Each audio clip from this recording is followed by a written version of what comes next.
pumping station dito pero Pumping station, ito yung sinasabi ni Yorme guys na Sunog Apo pumping station na di umano ay hanggang ngayon ay hindi gumagana.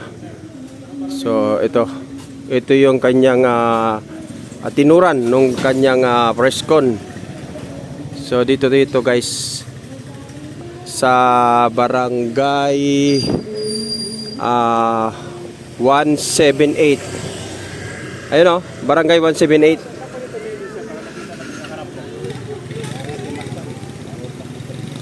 At tinago. Hindi gumagana, sir? Ayun, may lolang asul. Oo. Yan ang harap. tinakpan nila. Nung ginibayan, dahil papalitan, Oh. giniba. Oo. Papalitan na. Nung papalitan na, nilagyan na ng takip. Okay. Bakit Simula nung ginawa yan, hindi talaga siya gumana. Sandal. Pero pero totally talagang useless. Sandali lang. So hindi nagtagal.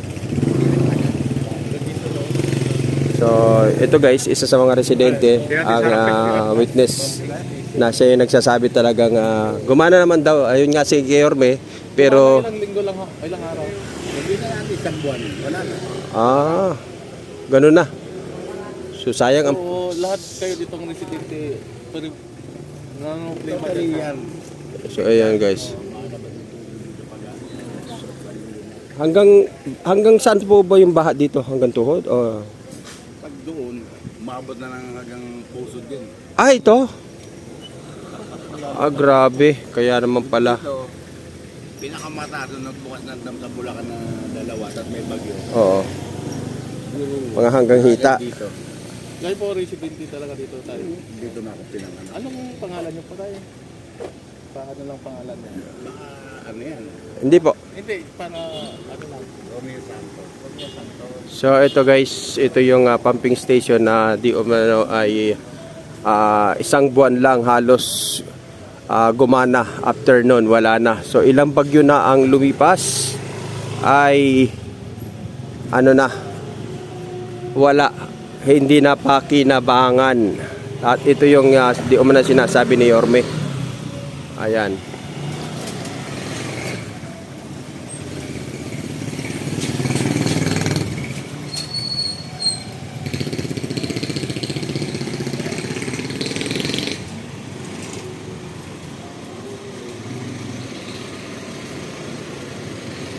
So nire-repair na, ginagawa?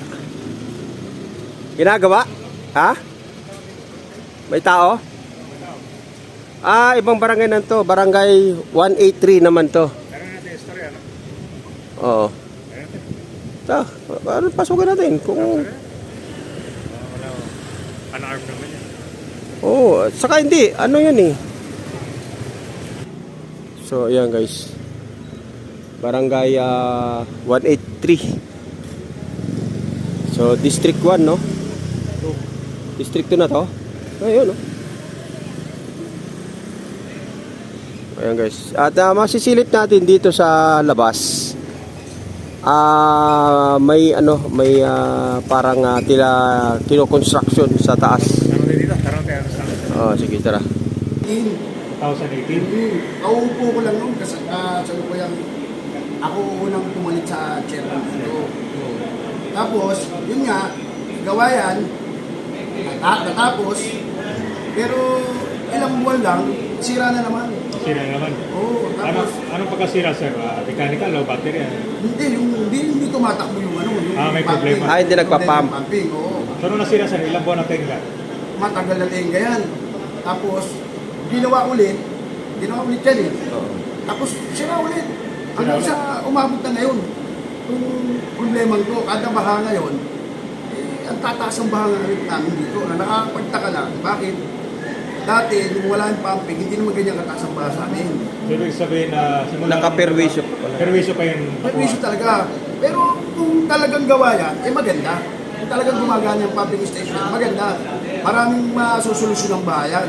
Kasi yung pagkakaalam ko dyan, mula Quezon City, pababa, sabi bumabagsak ang tubig. Ngayon, siguro, bago mumupa sa Quezon City, nasaling pa yung tubig.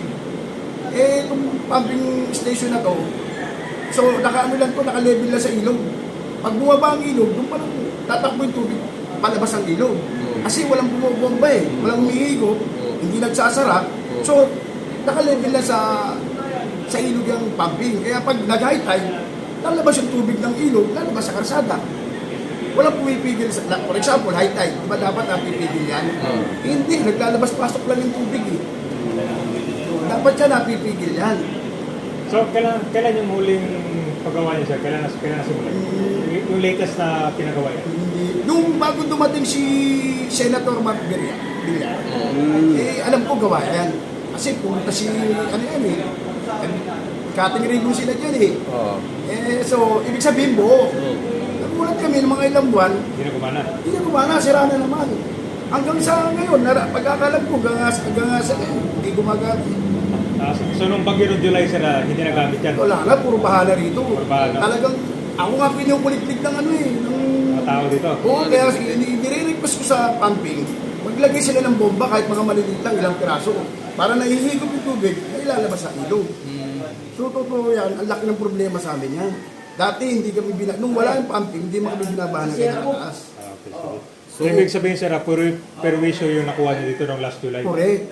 Pero kung yan gumagana, malaking tulong. Pero ngayon, sir, anong sira? Bakit di gumagana? Same, ganun pa rin. Same. Nung makina ata, Yung hindi makina, hinihigop ng tubig. Baka hindi siya Pero yung compatible. flood control, sir, gumagana yung gate, tumataas din.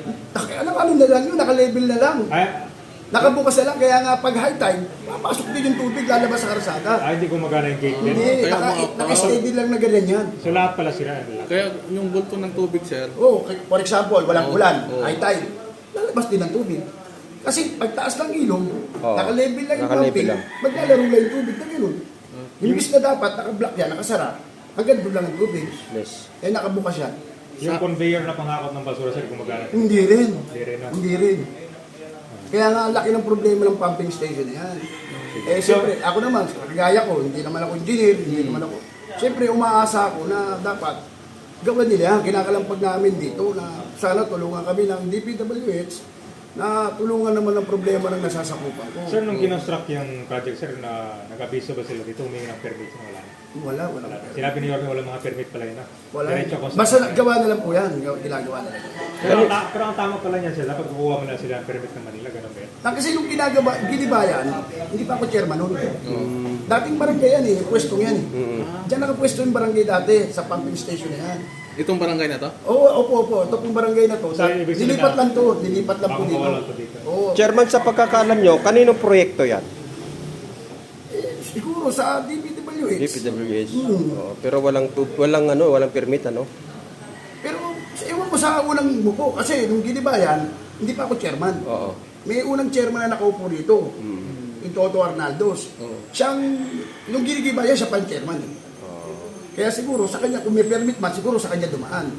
Kasi gaano ka permisyo itong pumping station natin? Talagang perwisyo. Kasi totoo lang, ang daming, for example, gamit mo. Oh. Taon-taon magpapalit ka na lang ba? Taon-taon, ani ka ng baka eh. Tsaka diba, ang pumping station. Parang disposable, no? Oo, di ba ang pumping station, solusyon sa baha. Solusyon para hindi tayo perwisyo. Di ba? Eh, baliktad eh. Para ba? Problema. Hindi solusyon eh. Problema binigay sa atin eh. Pero nagkasustain pera dyan, di ba? Matik yan. Kasi pera ng taong bayan yan. Nagawa na nila yan. Sila siguro lang. Ewan ko kung ano dapat nilang pila. Siyempre, hindi ko alam yan. Sila lang yan. Pero ang hinihingi ko lang bilang chairman dito, residente dito na nagpe-perwisyo. Sana naman po kinakalampag po namin kayong nasa taas. Tulungan niyo naman po kami. So ngayon, sir, anong status niya? Nakatenga o for repair o for demolition? May taong gumagawa, nakita ko eh. Kaya lang, tingin ko, buk lang eh. Kasi dapat palitan niya yung bomba eh. Tsaka yung umahakot ng basura, hindi tumatakbo eh. Conveyor, ginagawa conveyor. niya, may mga tao na gumagawa ngayon. Oh, makita lang siguro may pupukpok. Kaninong tauhan po yan? Pa, Kaninong tauhan po yan, Che? hindi ko alam. DPWH. Alam ko, DPWH Contractor. Kasi dati po, alam ko, ibibigay sana sa MMDA yan. Tinanggihan ng MMDA po. Oo. Kasi po may problema po yan. Kaya ayaw tanggapin. Yun ang pagkakalam ko lang po ha. Kaya ayaw tanggapin ng Ito turnover dapat ito sa turnover. MMDA. Eh may problema kaya hindi na makukunin nila na may problema. Siyempre. Correct. Dapat buo na yan, tumatakbo. Sige, Che, manawagan po kayo sa kinaukulan, Che. Ako po si Chairman Joseph Lipasana ng Barangay 183. District 2. Humingi po sana ako ng tulong sa taas. For example, DPWH po. Sana naman po, bigyan na natin solution po to. Taon na po to, taon-taon na lang po, ganito po, tuwing may bagyo. Paano naman po yung mga residente ko rito, kawawa naman po. Ako naman po bilang punong barangay rito, ginagawa ko naman po lahat ng paraan ko para masolusyonan yan. Kaya lang po, tawag ng kalikasan niya, kailangan tulungan nyo rin naman po kami. Sana naman po, sa taas po, DPWH, or sino naman po ang involved dito sa pumping station na to. Sana naman po tulungan nyo po kami. Residente po kami ng Maynila. Ayaw po namin ng perwisyo at ayaw rin po namin ng, alam nyo naman po, tungkol sa isyong yan, ayaw po namin makisawsaw. Sana naman po, tulungan nyo na lang po kami na, o sige, hindi po mawawala yung baha, pero hindi naman po sana ganun kataas. Since mula po nang ginawa po yung pumping station na yan, yung dating gatalampakan, naging bewang na po yung tubig eh. Anong estero pa yun, sir? Bitas pa yun? Sulugapon po. Sulugapon. So tuwing umuulan pala, nangangamba po kayo? Yes, nangangamba kami. Kasi pag sa oras sa umulan, tapos sumabay pa yung high tide, naku, yan. So, andito tayo ngayon guys So, sa hindi kayo na, pumping station mismo. Low tide lang, yun na kami. So, nakita naman natin may gumagawa. Hindi gumagana yung pati yung umahal ng basura, sila. Ayun kumuha ng basura. Ah, ito yung oo. Ay, apat. Ano kaya sira niya? Motor Sa or kita, sir. Ano yung sa kita, sir? Ano pa? i-sumbin ko siya, saan dito? Saan dito? ito yung Kumuha ng basura. Ayan. ito. Conveyor. conveyor. Pinatakbo mo yan, ayun sa sala ng basura. Wala rin. Ito. Oo. May tao dito, kailang Puro upgrading yun. Puro upgrading pumping station nakalagay, ah. Yung mga ganito, sir, pang lifetime to, di ba? Oo. Pero bakit every taon nasisira doon? oh, ito may budget pala. Kaya Ayun, Ba't nasa loob ang sunog budget, sir? apo. Dapat sa labas yan. Nako, mali na naman.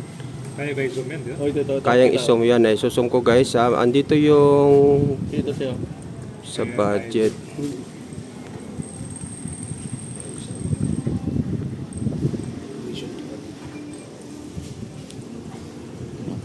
Kita mo ba yung total? Oh, kita kong total. Ayun ang budget guys.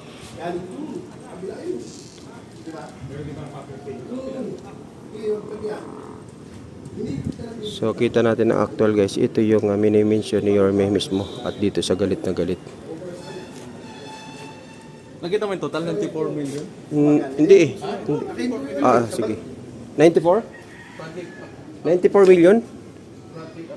Pero Ang nangyari ito ng bagyo, sir, kung lang, yung tubig dito, pataas lang. Ang ganda lang, ang ganda sa, di ba may nakita kayo yung batong ano? Ayan yung kudra-kudrado. Ala, gitna niyan. Ibig sabihin niyan, high tide na yan, nasa labas na tubig yan. So nung bagyo, sir, wala pa yan, wala nakatinggalan. Wala. Yung kita niyan mo, bukas lang yan eh, bukas lang na gano'n. Oo. Ngayon, labas-pasok ulit tubig. Diba? So kung gumana to, sir, anong mangyari ng tubig, sir? Dapat lumabas. Oo. Labas. Tapos kailangan nakasarado. Kailangan nakasarado yung pumping. Labas yung tubig papuntang Pasig River. Oo, punta rito sa ilog. Tsaka pagbukas ang balot, pare, malinis yan. Kasi pupunta lahat doon yan. Oo. Walang basura yan. Nandun lahat ng basura. eh. Sasalain niya lahat ng basura niyan. Ayun oh. Doon galing lahat yan. Dito sa amin, wala. Wala kang makikita ang basura rito talaga. Galing doon yan. Ayun. Kitang-kita Saan ang way ng tubig sir? Pag ganun? Pabalot. Pabalot. Oo, okay. Pabalot pala to guys. Bibinturahan ko nga ito eh. Dumating din nga yung mga kasama ko, mga tiga Pilipistar, Wirer. Pumunta ito kanina. Hindi, nakarang araw. Sa media rin ako eh. Bago ako maging chairman. Sa remate ko. Remate. Media ka rin, sir? Oo, kay Benin Tiporta. Tawag ko ni Benin Tiporta. Sa press club. Oo. Cameraman ka, that's sir. Hindi, ano ba? Tres yan sila. Ah, Tres. Ay, sa dileto. Kaya pala maganda yung ano, detail niya. Generator. Meron silang generator. Ayun na yun. Nagpapump po. Tinitest nila. Ayun o. Tinitesting. Pero yung mga ano niya, wala yung sinala. Hindi gumagana. Hindi umiikot yan na siya. Ngayon, ayun ang umiikot ng basura. Ayun na. Umihigo pa. Ayun na. Parang umihigo po. Parang inon nila eh. Okay sana kung papasukin tayo eh. Hindi ka papapasukin pa rin. Kaya ano ko na rin, ano ko, hindi pinapasok. Hindi pinapasok. Kasi kawawa yung engineer niya, kabago-bago lang. Sa kanya lahat ng pukul. Papa. Hindi ko ano, dito sa ano. Sabi. Hello, dati hindi nakakabit dyan. Tinakpan na. So ito pala ngayon na anong ginagawa ng tubig ngayon sir? Labas-pasok? Hindi, sa ngayon, Pero- naka-steady lang kasi walang high tide. Pwede nila ilabas yung tubig ngayon. Pero pag high tide, pasok pa. Kasi pumapantay lang sila sa level ng ilog. So ayan guys, actual natin nakita yung Sunog Apo Pumping Station na ngayon nakikita natin ay kinukumpuni.